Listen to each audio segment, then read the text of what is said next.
Well, welcome back sa ating channel. Naging mainit nga ng usapin di umano sa mundo ng social media ang naging kaso nga di umano at ginawa kay Madam LV Vergara.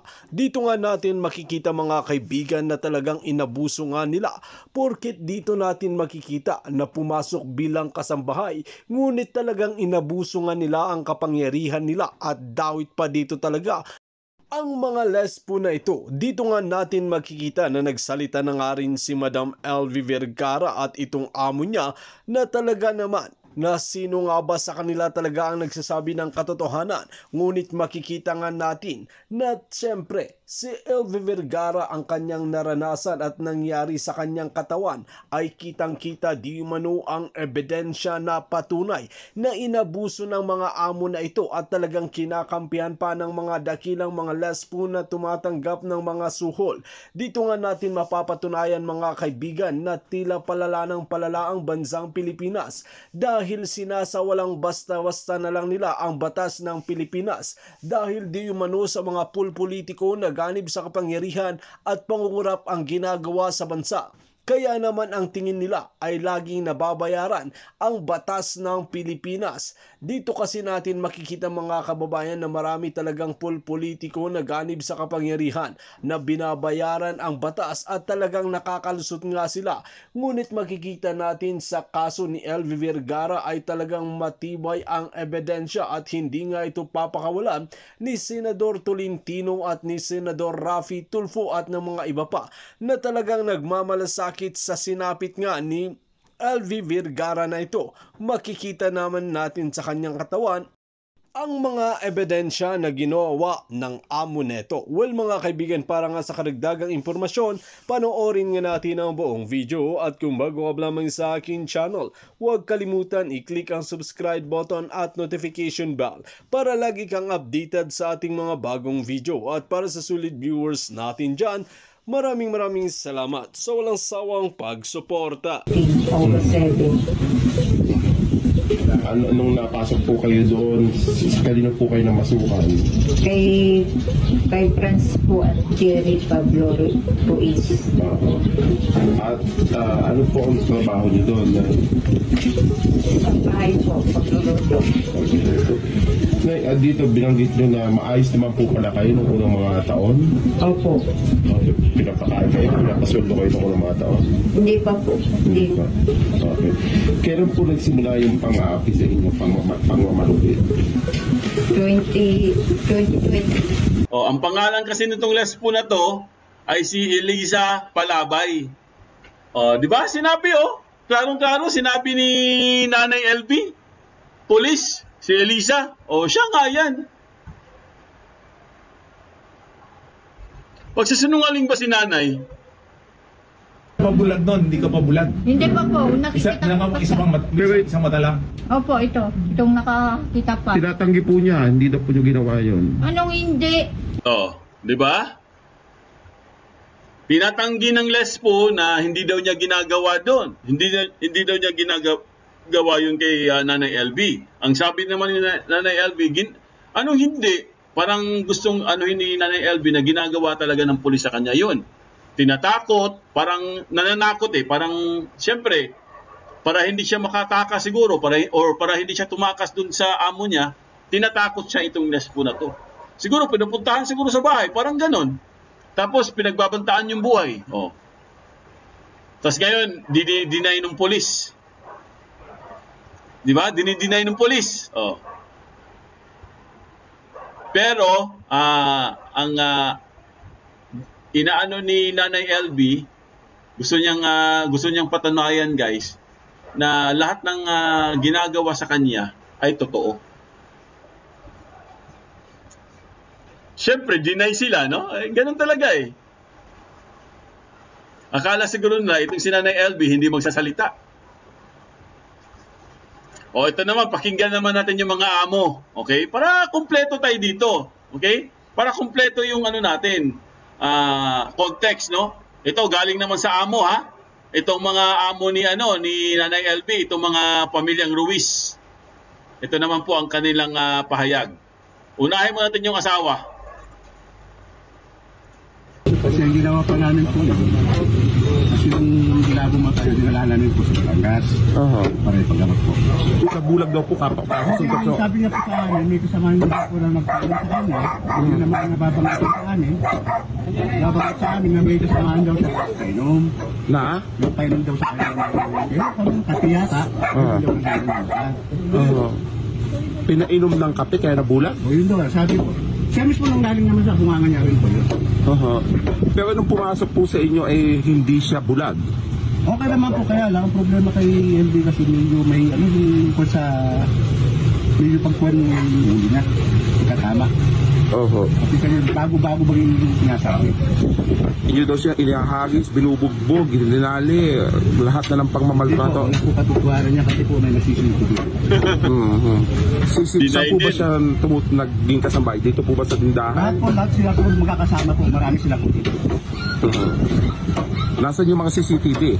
Meron kayong kopya? Wala na po kasi na bago lang kasi Ayun. Ayun ang sinabi. Nung hinanapan ng CCTV, wala na daw CCTV. Sira daw. Oh. See? Nagets nyo? Sinabi ni itong amo ni LB, nung hiningaan siya ng CCTV, nung reporter, sabi ng reporter, may CCTV daw. Oh, sabi niya wala daw CCTV. Sira na daw. Oh, ibig sabihin may tinatago. Ayaw talaga nilang ipakita, guys, kung anong ginawa nila kay LB. Kasi kung talagang tapat sila, no, totoo sila sa kanilang mga salaysay, dapat kung may hinihingi yung investigador, nanghihingi ng CCTV, dapat ipakita nila ang CCTV para makita talaga yung buong pangyayari. Kasi yun yung sagot dun eh. Kasi lang sabi niya, wala na daw CCTV. Oh, ano ibig sabihin nun? Ibig sabihin nun, meron kayong sekreto. Hello, Lara Channel! Ayan, Karen Suzuki Vlog. Andito po sila, guys. Ricardo Perez. Mega love shoutout sa inyo dyan. Thelma Jacobsen. Elena Calapis. Antonio Rafael at Elite Warriors. Rolando Betito, hello! Ayan, si Jen Sotero. O, tuloy-tuloy po tayo, guys, ha? Hindi na pero may mga tao po makapagpuan sa kanila kung ano. Paano mabubulog yun dahil lang sa kape? Ayun lang din ko rin alam po kasi lagi ba. Ang sabi po ng amo, kaya daw siya nabulag dahil daw sa kape. Oh, paano mabubulag ang isang tao dahil sa kape? Siguro yung kape na iniinom ni Nanay LB may kutsara siguro. Pag inom ni Nanay LB na may kutsara, natusok yung mata ni Nanay LB ng kutsara.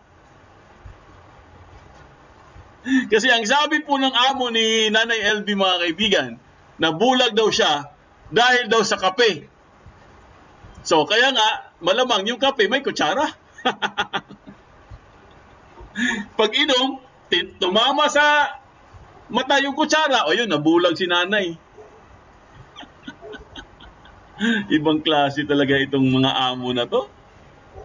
Ako sa biyahe, wala na naiiwan dito sa mga kasama niya. 12,000 na ninakaw niya sa akin. Pinaulan sa Tianggian ako. Ito na yung asawa. Pinauwi ko siya, pinagawa ko siya ng tubig na inumin namin sa Tianggian dito sa Barangay 6. Pagdating ko nung gabi, kasi tanghali na pagdating namin, gabi ko na nabaklab dahil pagod sa tanghali. Wala na yung 12,000. Tinanong ko yung 12,000 kung nasaan. Pinaumaga niya pa namin sa akin yung totoo. Kasi ikaw lang ang pinagkakatiwalaan ko napasok sa kwarto ko walang iba. Okay. Sabi ko sa kanya. Kayo po ma'am, kung nagtakot siya, bakit hindi nyo pinakulong? Bakit hindi nyo na pinaalis? Yes. Ay, ako po, sabi niya, ate, i-deduct mo na lang sa sahod. Ay, ako po bilang tao, kasi dati po sa Mr. Di ang ginawa ko sa kanya, hindi po. Kasi ikaltas mo na lang sa sahod mo ng unti-unti. Detention, pagmamaltrato, laban kay LV, totoo bang minamaltrato niyo siya? Hindi po totoo yun, sir. Ipaliwanag ko po sa inyo lahat. Mula ng simula na dumating siya sa amin. Oo. Dumating siya sa amin ng 2020. Mga September. Tapos 2020, hindi ba 2017? Ito pong kanya ebidensya. 10 years na pong nawawala si LB, sabi ng pamilya niya. Ang kwento ng LB sa amin, nang galing siya ng Oriental, nagkaroon siya nakasama sa Oriental. Tapos po ang sabi niya, yung asawa niya lasing biro, binubugbog siya, tumakas siya, buntis siya, nakunan daw siya. Yun ang kwento po sa amin.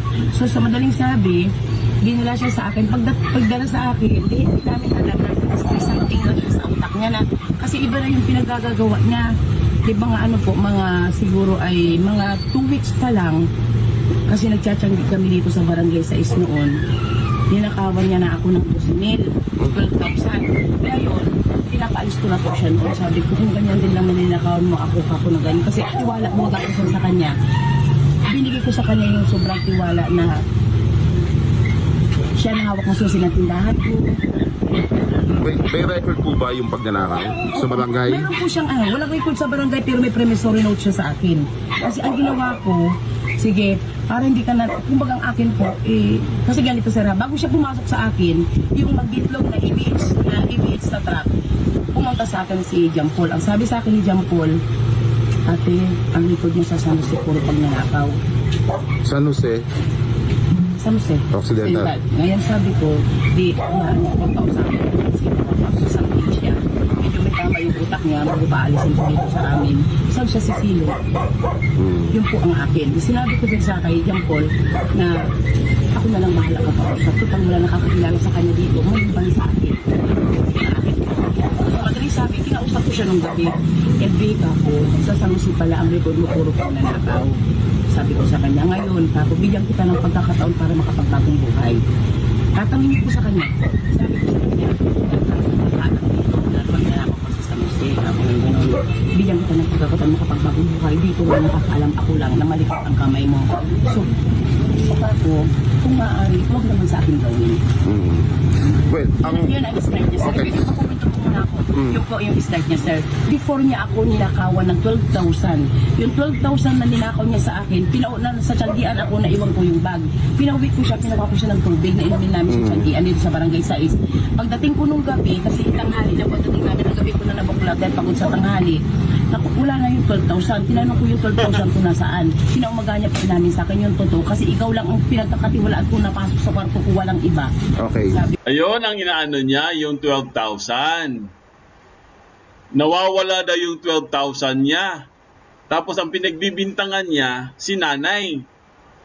Ang sabi ng reporter, kung talagang meron na pala siyang mga ganyan, no, ginagawa sa inyo, bakit hindi nyo nireport sa pulis? O bakit hindi nyo sinumbong sa pulis? Kung meron nga namang nawawalang mga pera. Diba? Ganun lang naman yan. Kung talagang ninakawan ka ng pera, di i-report mo sa pulis. Pero bakit hindi ni-report sa pulis? Bakit nyo siya sinasaktan? Ibig sabihin, talagang hindi totoo yung mga sinasabi itong amo na to.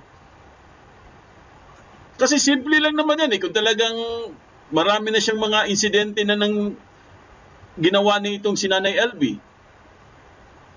Kung palagi siyang kumukuha, nangungupit siguro siya ng pera, hindi natin alam. Pero bakit hindi niya nire-report? Sige pa rin niyang Ibig sabihin, hindi totoo. Ibig sabihin, sinasaktan talaga niya. Oo, best actress nga Sarap hambalusin Ang galing mag-invento. Di ba?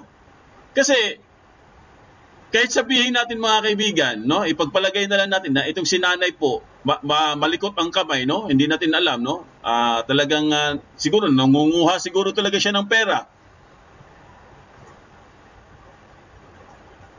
Ang parusa pa sa kanya, sasaktan mo siya dahil kasambahay mo lang siya. Di ba? O baka siguro kaya ka kinukuha ng pera kasi hindi mo siya pinapasweldo. Pwedeng ganun Ikaw pa rin ang may kasalanan dahil ikaw ang amo. Na imbis na turuan mo ng tama itong si Nanay LB or isuplong mo sa pulis dahil sa mga ginagawa niya, hindi Ang ginawa mo, sinaktan mo siya. Paulit-ulit. So mali ka pa rin. Nagpapalusot ka lang, Ang dami niyang palusot Akala siguro niya mapapaikot niya yung mga tao.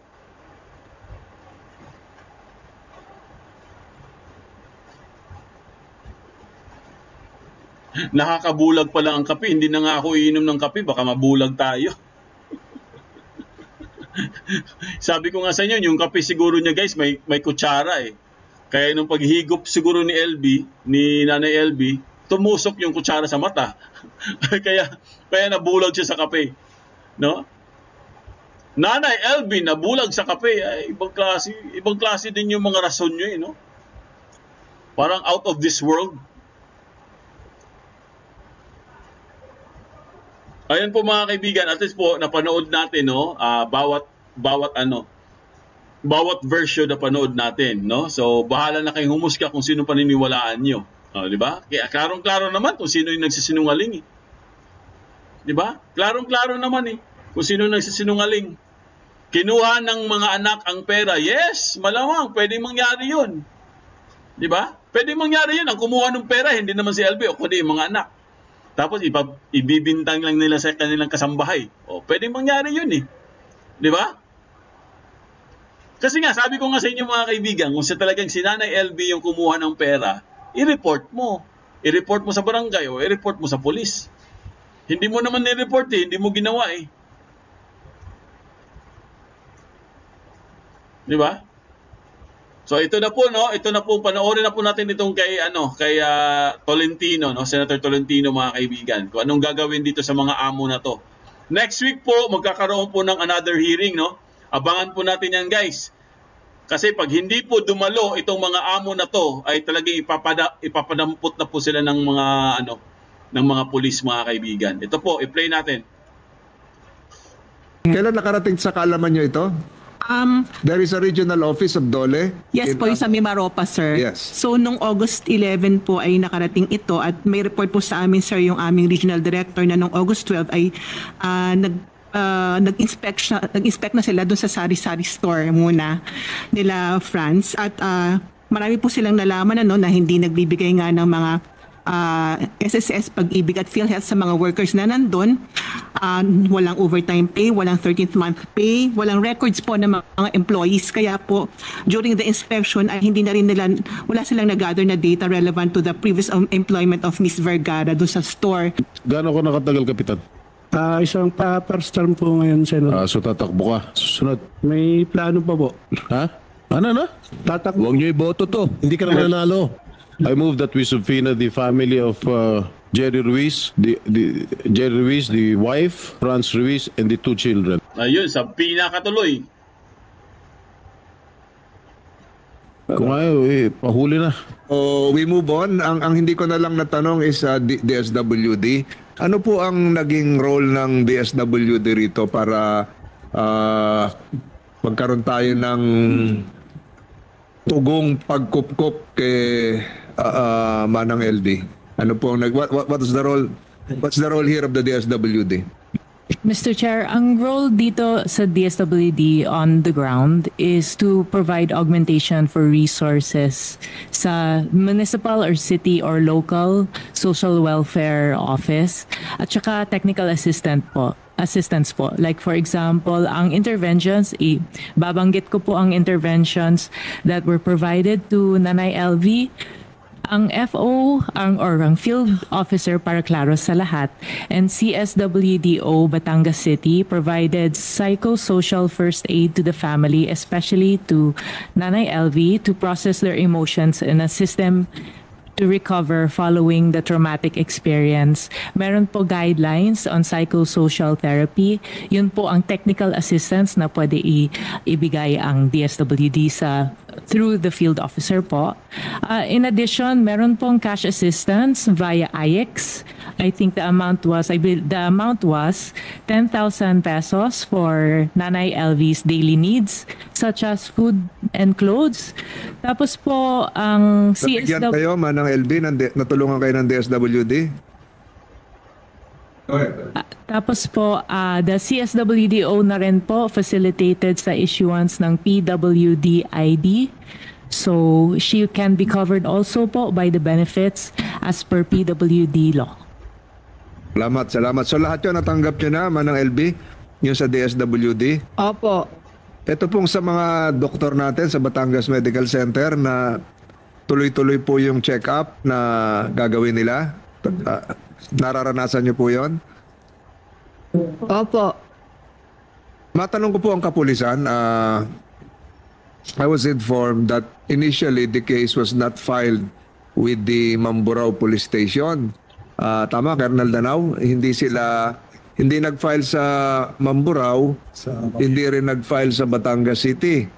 So, bakit po ganito? Saan kayo dumulog, attorney? Per information conveyed to me by the uncle, the uncle of LB, the case was referred to, I don't know, a police or NBI, but they were asked to produce everything. So they asked me to prepare a document, but when I talked to LB, I realized that the case can be filed directly with the Office of the City Prosecutor, considering the fact that she was illegally detained in Mamburao and was rescued at Batangas City on June 28, 2023. So I directly filed the case before the Office of the Prosecutor than to refer the matter to the police or the NBI. So hindi kayo ho nagdesisyon na hindi na idaan sa kapulisan? Yes, because it can be directly filed with the prosecutor's office. Kasi kung dinaan din sa kapulisan, mas marami tayong dokumento roon. Malalapitan nila yung Ruiz family, mapupuntahan si Kapitan. But according to the siblings of the LB, they were asked several documents. Sino yung they? I don't know. Sino pa yung? Sino po ang nahingi ng marami mga dokumento siguro yon? Saan? Sino ho? Saan pulis? Saan kayo nagpunta? Sa police station po ng Batangas City. Batangas City. Hindi kayo nagpunta sa Mindoro? Kasi po ang sabi po ng Punong mic. I see. Kasi po ang sabi po ng pumunta kami sa PAW. Kami po ay pumunta doon. Ang sabi po ay kami daw po ay dapat ay sa Mindoro. Sabi ko naman po, kung kami may maanuhan din lang dito, kahirap naman po naman kami luluwas. At ang sabi po ay kailangan kami ay supported ng mga pulis, hindi po pwedeng kami lang ang luluwas. Pagandahan no, kung nagpa-blatter man lang kayo, nag-file sa pulis, may dokumento ang kapulisan natin. So, hindi kayo dumaan sa Batangas Police, wala rin sa Mindoro Police. Wala po sa Mindoro. So, ang naging desisyon nyo ay direct filing na sa fiscal na po. office. Payag kayo ng ganon. Ano yung sinasabing be prepared for everything? Ano yung mga everything? Ano yung sinasabi mo, attorney, ganito? Kasi po yun po ay inano sa pulis na pumunta daw po kami sinamahan po kami ng pagpunta ng NBI. Ngayon po, inimbestigahan po kami, ibalik daw po namin ang salaysay ng kapatid ko. Ibinalik po namin. Ulitin? Opo, iulit daw po dahil yun daw pong dala naming salaysay ay pang barangay lang. Binigyan po kami ng na para kung Saan barangay ho kayo pumunta? Sa sa NBI po. Hindi, anong barangay na sinasabi? Sige, barangay chairman o barangay sa Batangas? Sa Batangas po. Okay. Ngayon po sabi po ng NBI, ayusin daw po namin yung salaysay. Ngayon po, itinawag ko po sa tiyuhin ko and then itinawag po kay attorney. Desisyon kayo, diretso na. Because Yes po. serious illegal detention is continuing crime. So it happened first at Mamburao, then she was detained for more or less 40 days at Batangas City, and she was rescued there at Batangas City by the siblings of LB. So siguro kahit ang suggestion ko, kahit hindi ito dumaan sa Mindoro Police, Batangas Police, siguro in-note nyo na lang that the case was filed with the prosecutor's office in Batangas City para may record din na for purposes of reference, yung date, may record din ng ating kapulisan. General Noble, anything to add to this investigation? Yes, sir. Yun nga, nakakalungkot yung nangyari. Kasi sa akin, sir, kaya kanina medyo nangingilid ang aking luha. Kasi dati rin po akong namamasukan na ganyan. So napakahirap yung nangyari. Sana, sir, itong hearing natin na ito ay makatulong doon sa mga bagay pa na pwede nating ma-improve yung batas, sir. So mag-coordinate lang po kami kay attorney para kung ano man yung na-file nilang kaso, sir, ay matulungan namin at lalong dumiin yung kaso. Bang atin mga women's desk, hindi ito sakop? Pasok din ito? Actually, sir, pasok din. Nandito rin po ang aking So yung mga women's desk ng ating stasyon, yun sana. Siya dapat ang sasagot. Pangalaga, sir. At attorney, di ba? Ganon?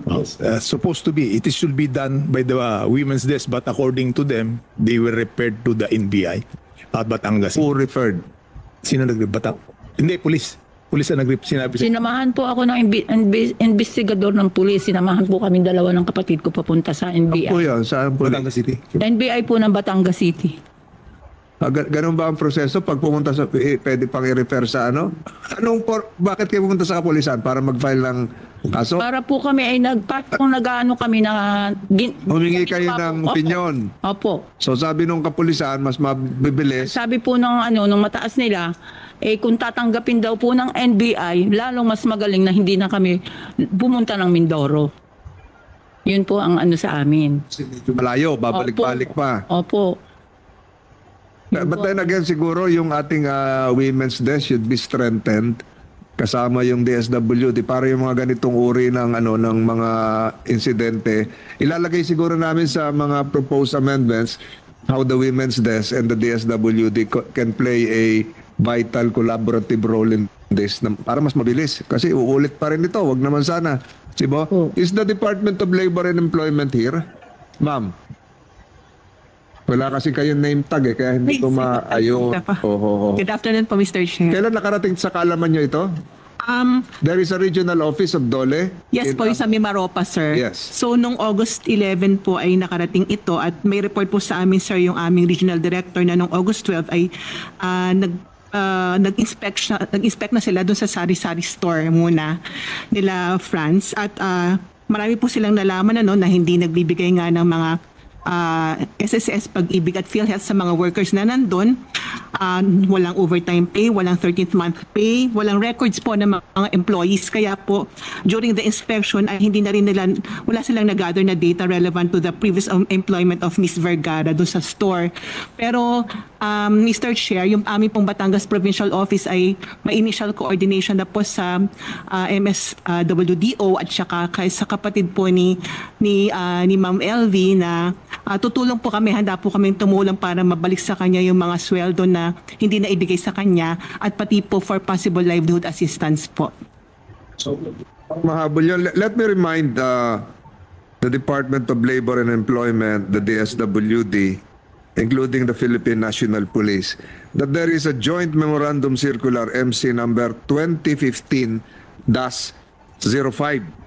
signed by the DOLE, DSWD, the ILG, PNP, and the National Bureau of Investigation, wherein, under the said joint memorandum circular, the DSWD, through the municipal or social welfare officer, in coordination with the concerned barangay officials, who are under the DILG's supervision, shall take charge of the rescue and rehabilitation of an abused kasambahay, while the DOLE oversees their job replacement.